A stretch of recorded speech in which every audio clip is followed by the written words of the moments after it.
perhaps, we'll see. You bet. Good evening, welcome, thank you for your patience.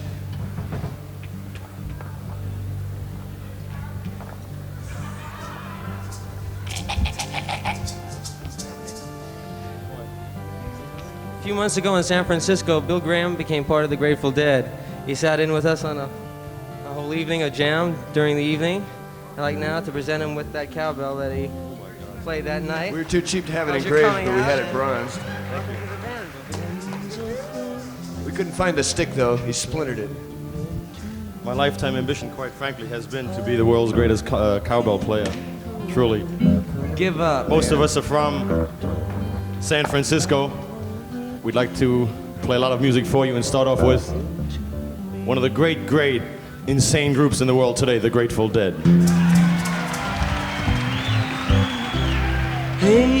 Hey, Tom Banjo. Hey, oh Lord. More than all you may sow. More than laurel you may sow. Hey, the laurel, hey, the city in the rain. Hey, hey, hey, the white reed waving in the wind.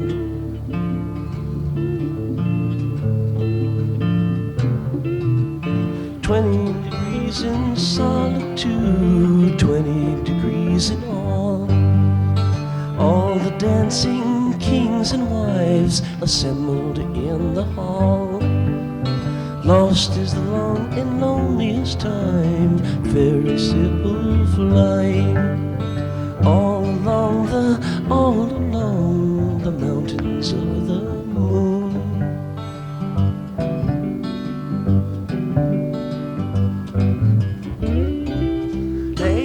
Hey, Tom Banjo,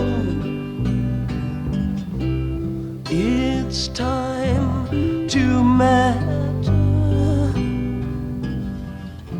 The earth will see you on through this time. The earth will see you on through this time. Down by the water, the marsh king's daughter, did you know? Clothed in tatters, always will be Tom, where did you go?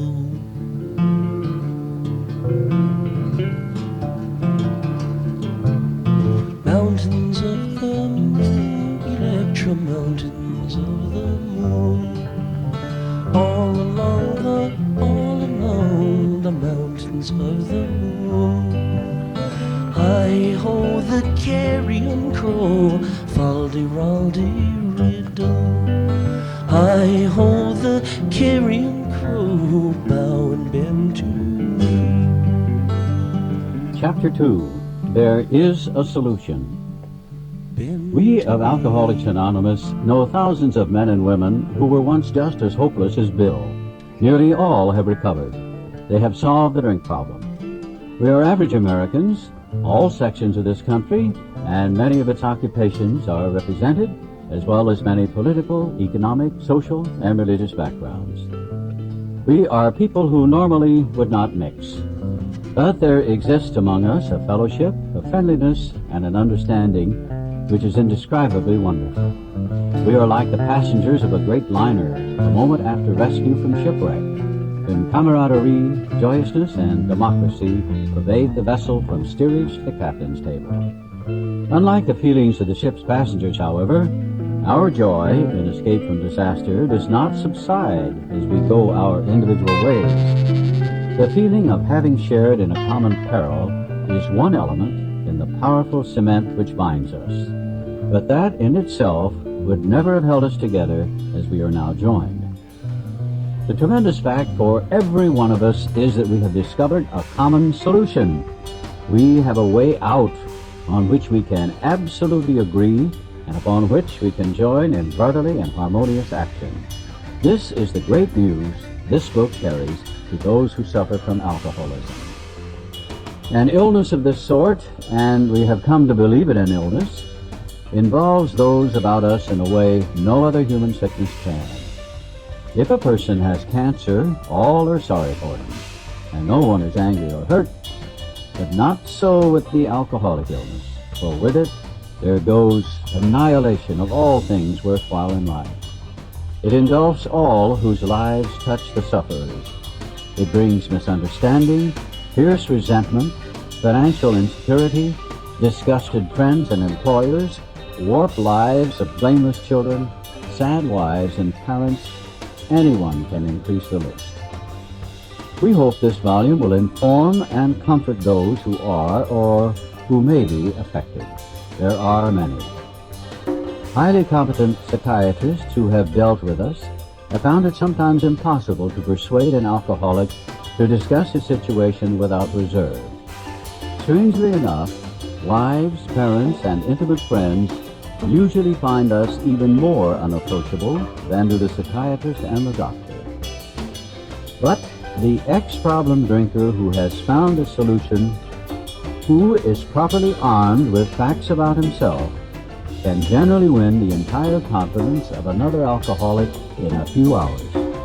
Until such an understanding is reached, little or nothing can be accomplished.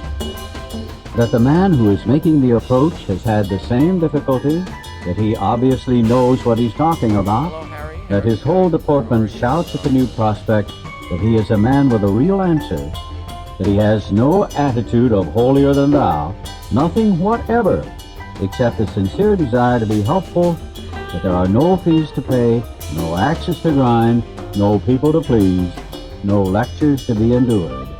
These are the conditions we have found most effective. After such an approach, many take up their beds and walk again. None of us makes a sole vocation of this work, nor do we think its effectiveness would be increased if we did. We feel that elimination of our drinking is but a beginning. A much more important demonstration of our principles lies before us in our respective homes, occupations, and affairs. All of us spend much of our spare time in the sort of effort which we are going to describe. A few are fortunate enough to be so situated that they can give nearly all their time to the work. If we keep on the way we're going, there's little doubt that much good will result. But the surface of the problem would hardly be scratched. Those of us who live in large cities are overcome by the reflection that close by, hundreds are dropping into oblivion every day. Many could recover if they had the opportunity to live in good. How then shall we present that which has been so freely given to us? We have concluded to publish an anonymous volume, setting forth the problem as we see it. We shall bring to the task our combined experience and knowledge. This should suggest a useful program for anyone concerned with a drinking problem. Of necessity, there will have to be discussion of matters medical, psychiatric, social, and religious. We are aware that these matters are, from their very nature, controversial. Nothing would please us so much as to write a book which would contain no basis for contention or argument. We should do our utmost to achieve that ideal. Most of us sense that real tolerance of other people's shortcomings and viewpoints and respect for their opinions are attitudes which make us more useful to others. Our very lives as ex-problem drinkers depend upon our constant thought of others and how we may help meet their needs. You may already have asked yourself why it is that all of us become so very ill from drinking. Doubtless you are curious to discover how and why, in the face of expert opinion to the contrary, we have recovered from a hopeless condition of mind and body.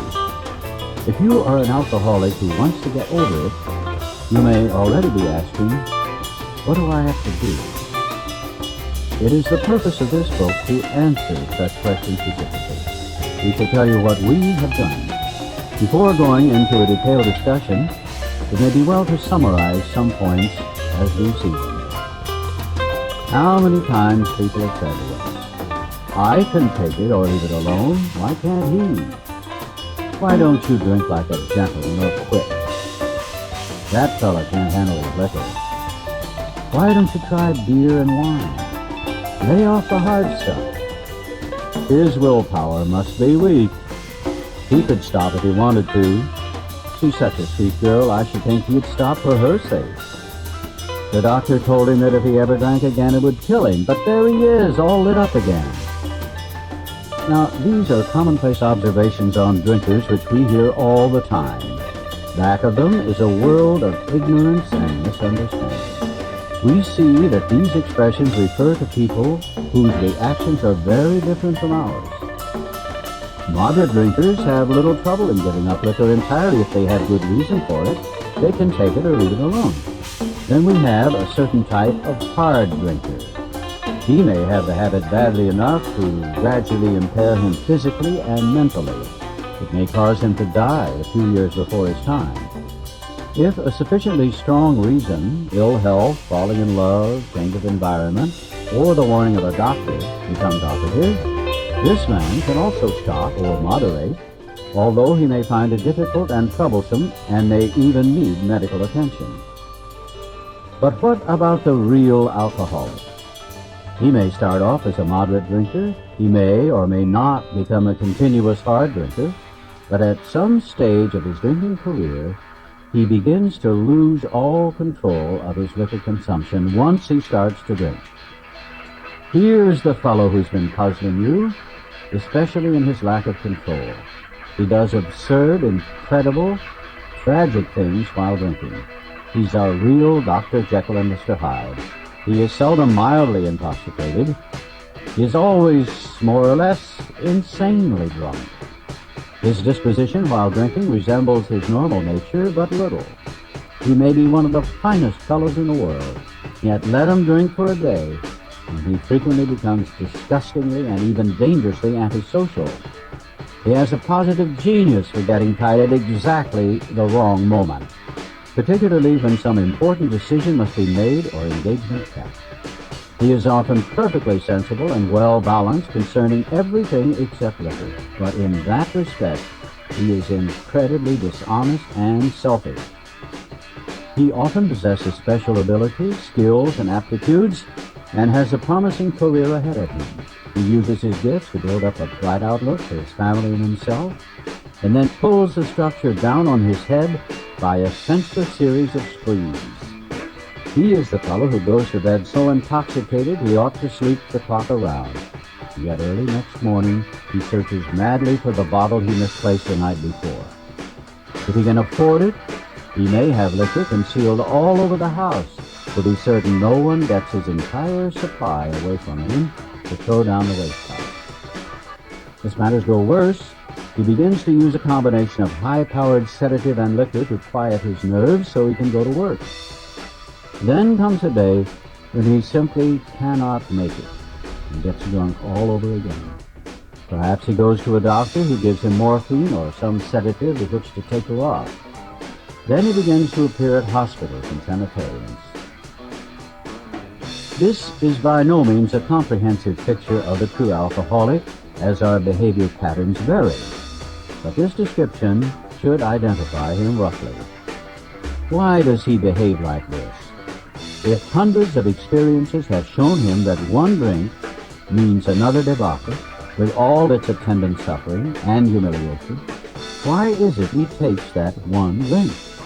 Why can't he stay on the water wagon? What has become of the common sense and willpower that he still sometimes displays with respect to other matters? Perhaps there never will be a full answer to these questions. Opinions vary considerably as to why the alcoholic reacts differently from normal people. We are not sure why, once a certain point is reached, little can be done for him. We cannot answer the riddle. We know that while the alcoholic keeps away thinking, as he may do for months or years, he reacts much like other men.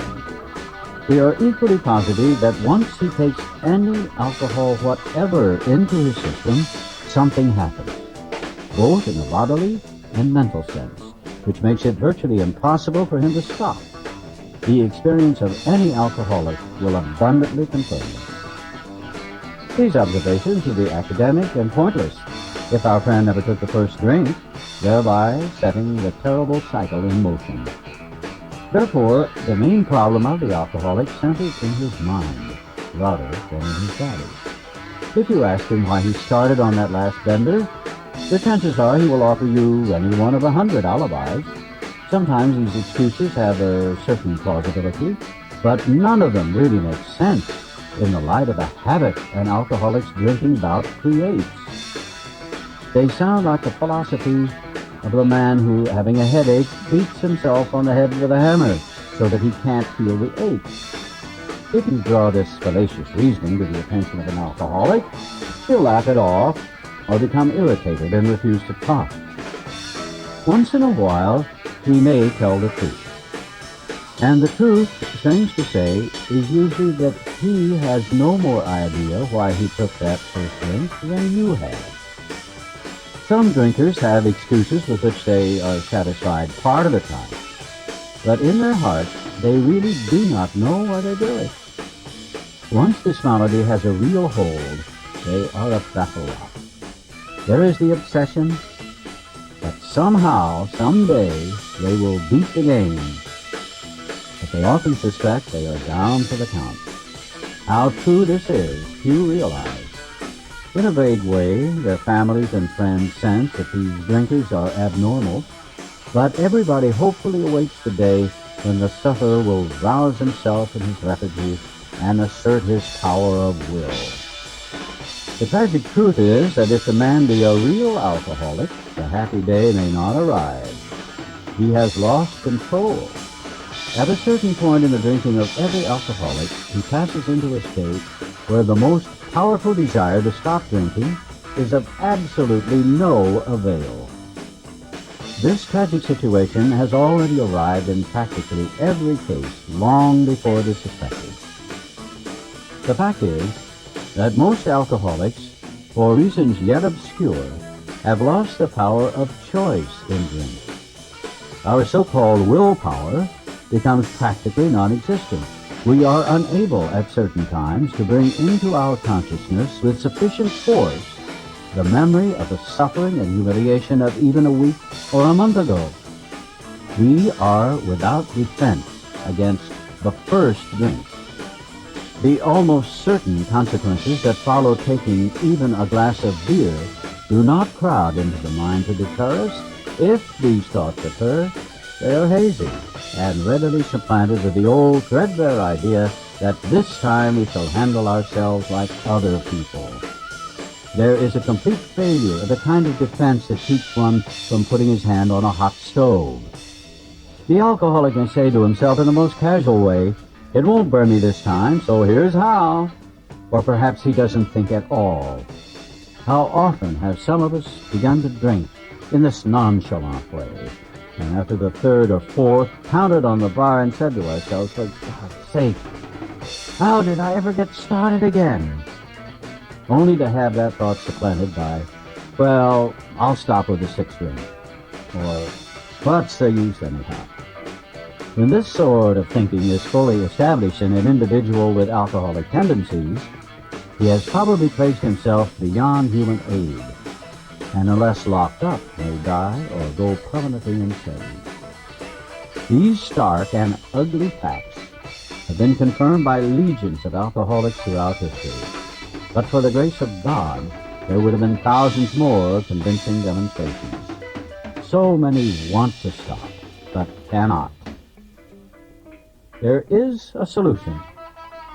Almost none of us like the self-searching, the leveling of our pride, the confession of shortcomings, which the process requires for its successful consummation.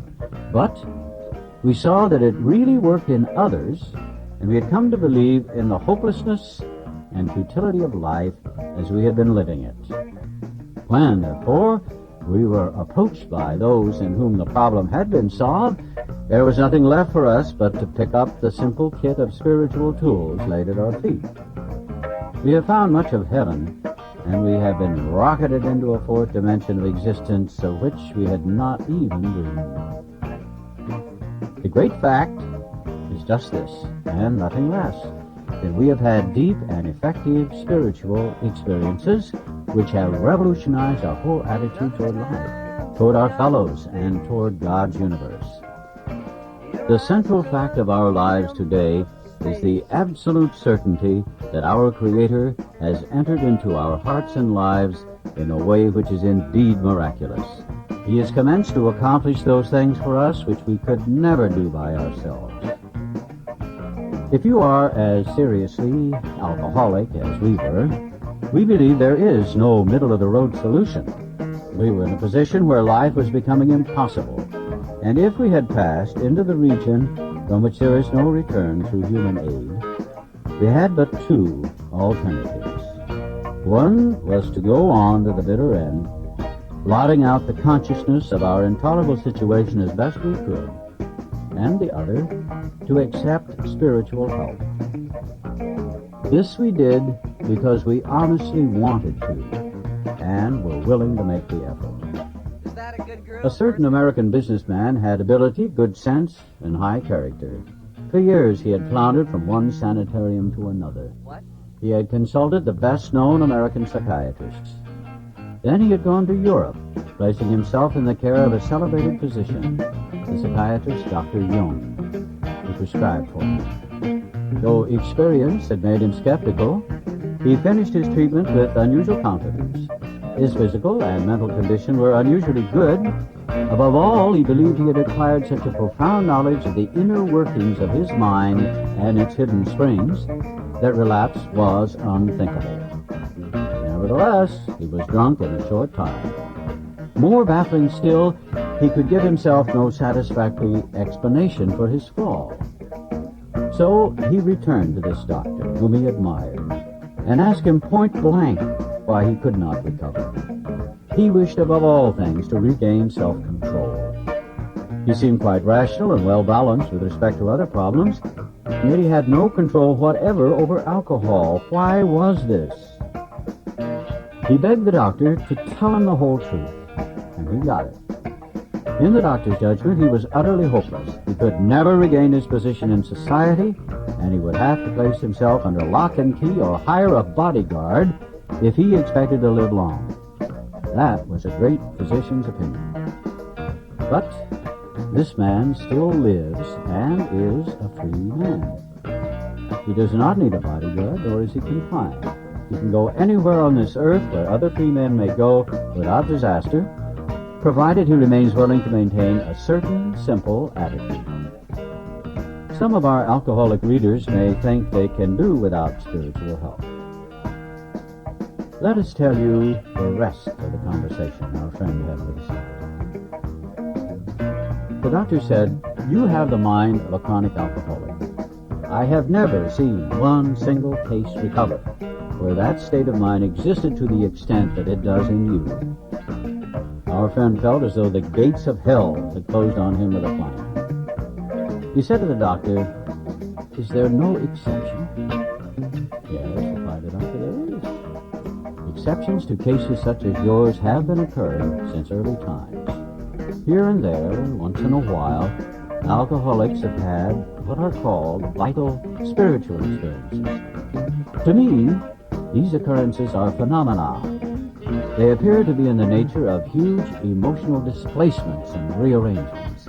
Ideas, emotions, and attitudes, which were once the guiding forces of the lives of these men, are suddenly cast to one side, and a completely new set of conceptions and motives begin to dominate them. In fact, I have been trying to produce some such emotional rearrangement within you. With many individuals, the methods which I employ are successful, but I have never been successful with an alcoholic of your description." Upon hearing this, our friend was somewhat relieved, for he reflected that, after all, he was a good church member. This hope, however, was destroyed by the doctors telling him that while his religious convictions were very good, in his case they did not spell the necessary vital spiritual experience. Here was the terrible dilemma in which our friend found himself. When he had the extraordinary experience which, as we have already told you, made him a free man. we, in our turn, sought the same escape with all the desperation of drowning men. What seemed at first a flimsy reed has proved to be the loving and powerful hand of God. A new life has been given us, or, if you prefer, a design for living that really works. The distinguished American psychologist William James, in his book Varieties of Religious Experience, indicates a multitude of ways in which men have discovered God. We have no desire to convince anyone that there is only one way by which faith can be acquired. If what we have learned and felt and seen means anything at all, it means that all of us, whatever our race, creed, or color, are the children of a living Creator with whom we may form a relationship upon simple and understandable terms as soon as we are willing and honest enough to try. Those having religious affiliations will find here nothing disturbing to their beliefs or ceremonies. There is no friction among us over such matters. We think it no concern of ours what religious bodies our members identify themselves with as individuals. This should be an entirely personal affair, which each one decides for himself in the light of past associations or his present choice. Not all of us join religious bodies, but most of us favor such memberships. In the following chapter, there appears an explanation of alcoholism as we understand it, then a chapter addressed to the agnostic. Many who once were in this class are now among our members. Surprisingly enough, we find such convictions no great obstacles to a spiritual experience. Further on, clear-cut directions are given showing how we recovered. These are followed by 42 personal experiences. Each individual in the personal stories describes in his own language and from his own point of view the way he established his relationship with God. These give a fair cross-section of our membership and a clear-cut idea of what has actually happened in their lives. We hope no one will consider these self-revealing accounts in bad taste. Our hope is that many alcoholic men and women desperately in need will see these pages, and we believe that it is only by fully disclosing ourselves and our problems that they will be persuaded to say, yes. Some take delight in the carriage of rolling, others take delight in fishing and bowling. I take delight in the fruit of the barley, courting pretty women in the morning so early. Whack for the daddy-o, whack for the daddy-o, there's whiskey in the jar. What is the name of that? Whiskey in the Jar, it's Whiskey called. in the Jar? That's the song that has I Am a Bold Deceiver in it. Years Yeah. ago. Yeah, Right. I haven't heard that one in 30 years. Yeah, no. right, I haven't either. I just remembered it. The whole song, words and all. Well- Whack for the Whack for the daddy-o. Whack for the daddy-o. Right. It's got great lyrics. It's a God, cool wonderful song. stuff. Yeah, it's a cool song. I guess that's Irish. I hope so. Yeah.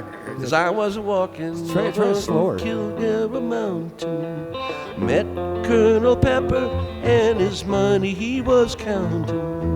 Fired off my pistols and I rattled my saber, saying stand and deliver, for I am a bold deceiver. Moshe-ring-em-dum-da. Whack for the daddy-o, whack for the daddy-o, there's whiskey in the jar. Let's see. Them shiny golden coins sure look bright and jolly. Took the money home and I gave it to my Molly. She promised and she vowed that she never would deceive me, but the devil's in the women and they never can be easy. Moshe-ring-em-dum-da. Whack for the daddy-o, whack for the daddy-o, there's whiskey in the jar.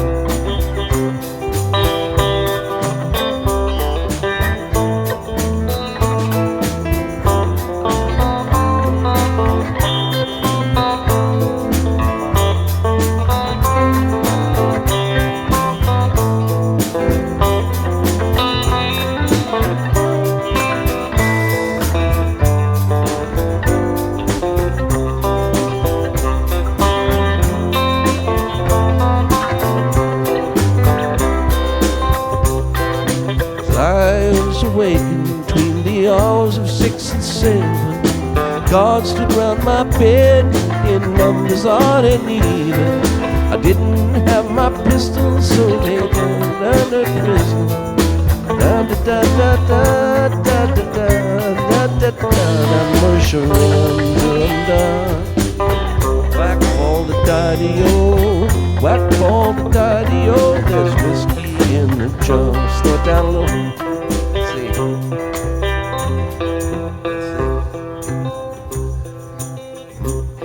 They put me in jail without a judge or jury for cold purple pepper in the morning so early. They didn't take my fists, so I knocked down a sentry. Bid a long farewell to that cold penitentiary. Push a ring 'em, do 'em down. Whack ball the daddy-o, whack ball the daddy-o. There's whiskey in the jar. Some take delight in fishing and bowling.